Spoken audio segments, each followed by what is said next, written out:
മക്കളെ, ഇപ്പൊ കുറച്ച് ഇമ്പോർട്ടന്റ് ആയിട്ടുള്ള കാര്യങ്ങൾ എന്റെ കുട്ടികളെ അറിയിക്കാൻ വേണ്ടിയിട്ടാണ് ഈ ഒരു വീഡിയോ ചെയ്യുന്നത്. അപ്പൊ നിങ്ങൾ ഈ വീഡിയോ മൊത്തത്തിൽ കാണാൻ വേണ്ടി ശ്രമിക്കുക. ആൻഡ് ഈ വീഡിയോ ഒന്ന് ലൈക്ക് ചെയ്യാനും കൂടെ ശ്രമിക്കുക കേട്ടോ. ഓക്കെ, അപ്പം നിങ്ങൾക്ക് എല്ലാവർക്കും അറിയാം 1-ാം തീയതി നമ്മുടെ ഫിസിക്സിന്റെ എക്സാം ആണ്. അതായത് നമ്മുടെ പബ്ലിക് എക്സാമിന്റെ ആദ്യത്തെ എക്സാം എന്ന് പറയുന്നത് ഫിസിക്സ് തന്നെയാണല്ലേ. അപ്പൊ നിങ്ങൾക്ക് അറിയാം, നമുക്ക് ഒരുപാട് ദിവസങ്ങളാണ്. നിങ്ങൾ ടൈം ടേബിൾ എല്ലാവരും കണ്ടിട്ടുണ്ടാവും. ഓരോ എക്സാമുകൾക്കും ഒരുപാട് ദിവസങ്ങൾ ഗ്യാപ്പ് ഇട്ടിട്ടാണ് നമുക്ക് ഓരോ എക്സാമുകളും ഉള്ളത്. അപ്പൊ അതുകൊണ്ട് തന്നെ നിങ്ങൾ ആലോചിച്ച് നോക്കുക, നമ്മൾ പഴയ അല്ലെങ്കിൽ നിങ്ങളിപ്പോ മോഡൽ എക്സാം എഴുതി കഴിഞ്ഞ ആൾക്കാരാണല്ലേ. അപ്പൊ മോഡൽ എക്സാം എഴുതിയ എല്ലാവരും പ്രതീക്ഷിച്ചു പോയൊരു ക്വസ്റ്റ്യൻ പേപ്പർ ആയിരുന്നില്ല ഇപ്രാവശ്യത്തെ മോഡൽ എക്സാമിന്റെ പേപ്പർ അല്ലെ. അപ്പൊ കാരണം എന്താണ്, നമ്മൾ എക്സ്പെക്ട് ചെയ്തിട്ടുള്ള ക്വസ്റ്റ്യൻസ് മാത്രമല്ല നമ്മുടെ ക്വസ്റ്റ്യൻ പേപ്പറിൽ വരുന്നത്. ആ ഒരു പാറ്റേൺ മാറുന്നതായിട്ട് നിങ്ങൾ എല്ലാവരും ശ്രദ്ധിച്ചിട്ടുണ്ടാവും. അപ്പൊ അതുകൊണ്ട് തന്നെ ഫിസിക്സ് എക്സാം ഭയങ്കര ടഫ് ആയിരുന്നു എന്ന് ഒരുപാട് മക്കൾ പറഞ്ഞു. അപ്പൊ അതിന്റെ കാരണം എന്ന് പറയുന്നത് വേറൊന്നുമല്ല, അപ്പം വളരെ ഇമ്പോർട്ടന്റ് ആയിട്ടുള്ള കുറച്ച് കാര്യങ്ങൾ ഇനി നമ്മൾ പബ്ലിക് എക്സാം എഴുതാൻ വേണ്ടി പോകുമ്പോൾ നമ്മൾ ശ്രദ്ധിക്കേണ്ടതുണ്ട്. അതിലത്തെ ഒന്നാമത്തെ ഒരു നമുക്ക് അല്ലെങ്കിൽ ഒരു അറിയിപ്പായിരുന്നു നമ്മുടെ മോഡൽ എക്സാംസ് എന്ന് പറയുന്നത്. അപ്പൊ നമ്മൾ എക്സ്പെക്ട് ചെയ്തിട്ടുള്ള ക്വസ്റ്റ്യൻസ് അല്ല ഈ മോഡൽ എക്സാമിനും അതുപോലെ തന്നെ നമ്മുടെ പബ്ലിക് എക്സാമിനും വരാൻ വേണ്ടി പോകുന്നത്.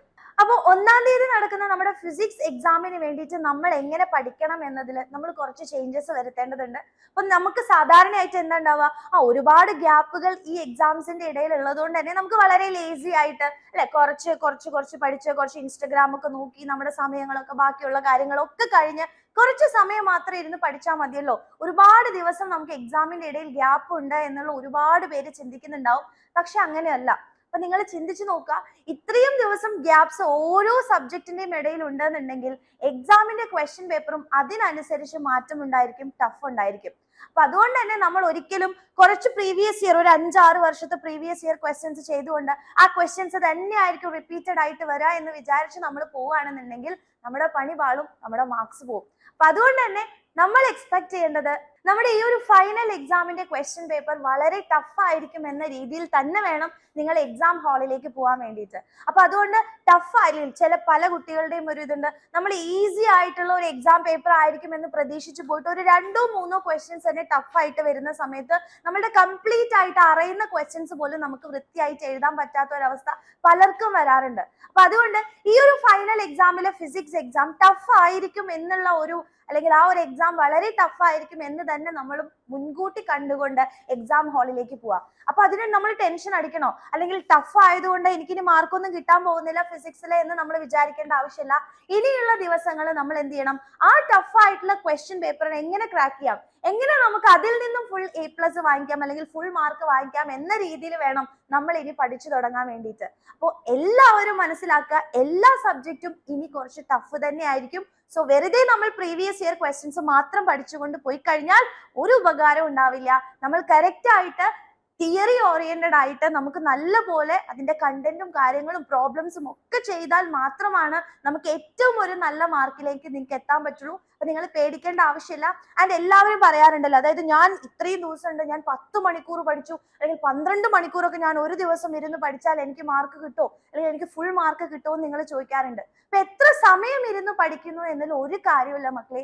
നിങ്ങൾ പഠിക്കുന്ന 1 മണിക്കൂർ നന്നായിട്ട് നിങ്ങൾ പഠിക്കുകയാണെങ്കിൽ, വർത്ത് ആയിട്ട് പഠിക്കുകയാണെന്നുണ്ടെങ്കിൽ ആ 1 മണിക്കൂർ മതി. അല്ലാതെ 10 മണിക്കൂർ നമ്മൾ വെറുതെ ഇരുന്ന് ഒരു എഫേർട്ടും ഇല്ലാതെ അല്ലെ അതിൽ നിന്ന് നമുക്ക് ഒരു ഔട്ട്പുട്ടും കിട്ടാതെ നിങ്ങൾ പഠിക്കുകയാണെങ്കിൽ നമ്മൾ 10 മണിക്കൂർ പഠിച്ചു എന്ന് പറയുന്നതിൽ ഒരർത്ഥമില്ല. അപ്പൊ പഠിക്കുന്നതിന്റെ സമയം നിങ്ങൾ നോക്കരുത്. ആ സമയത്തിൽ നിങ്ങൾ എന്ത് പഠിക്കുന്നു, എങ്ങനെ പഠിക്കുന്നു, ആ പഠിക്കുന്ന കാര്യങ്ങളൊക്കെ എനിക്ക് വർത്ത് ആയിട്ടാണോ കിട്ടുന്നത് എന്നതിലാണ് ഇനി കാര്യം. അപ്പൊ അതുകൊണ്ട് തന്നെ ഉള്ള സമയങ്ങൾ വർത്ത് ആയിട്ട് പഠിക്കാൻ വേണ്ടി ശ്രമിക്കുക.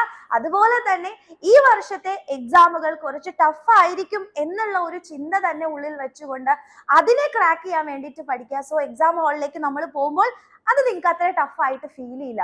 അപ്പൊ അതുകൊണ്ട് തന്നെയാണ് ഈ ഒരു കാര്യം പൊതുവെ എല്ലാവരും പറയല്ലേ, ഈസി ആയിരിക്കും എക്സാം, നമ്മൾ പറഞ്ഞതേ വരൂ, ഈസി ആയിരിക്കും ഇങ്ങനെ നിങ്ങൾ പ്രിപ്പയർ ചെയ്യുകയാണെന്നുണ്ടെങ്കിൽ. അപ്പൊ നിങ്ങളെ ഹെൽപ്പ് ചെയ്യാൻ വേണ്ടിയിട്ട് എക്സാം വിന്നർ എന്നും ഉണ്ടായിട്ടുണ്ട്. അപ്പൊ ഈ ദിവസങ്ങളിൽ എല്ലാ ദിവസവും 7 മണിക്ക് നമുക്ക് ക്ലാസ്സസ് ഉണ്ടെന്നുള്ള കാര്യം നിങ്ങൾക്ക് എല്ലാവർക്കും അറിയാം. സോ ആ ക്ലാസ്സസ് ഒരിക്കലും മിസ് ചെയ്യാതിരിക്കുക. ഇപ്പൊ നമ്മൾ തിയറി പാർട്സ് കംപ്ലീറ്റ് ചെയ്യും, അതിനുശേഷം ഫുൾ ഡെറിവേഷൻസ് ചെയ്യുന്നുണ്ട്, കംപ്ലീറ്റ് ഷുവർ ക്വസ്റ്റ്യൻസ് ചെയ്യുന്നുണ്ട്. സോ ഇത്രയും കാര്യങ്ങൾ ചെയ്യാനുള്ള കാരണം എന്ന് പറയുന്നത് നമുക്ക് എക്സ്പെക്ട് എവിടെ നിന്നൊക്കെയാണ് ക്വസ്റ്റ്യൻസ് വരിക, അപ്പൊ അതെല്ലാം ആ പോസിബിലിറ്റീസ് ഒക്കെ നമ്മൾ നോക്കേണ്ടതുള്ളത് കൊണ്ടാണ്.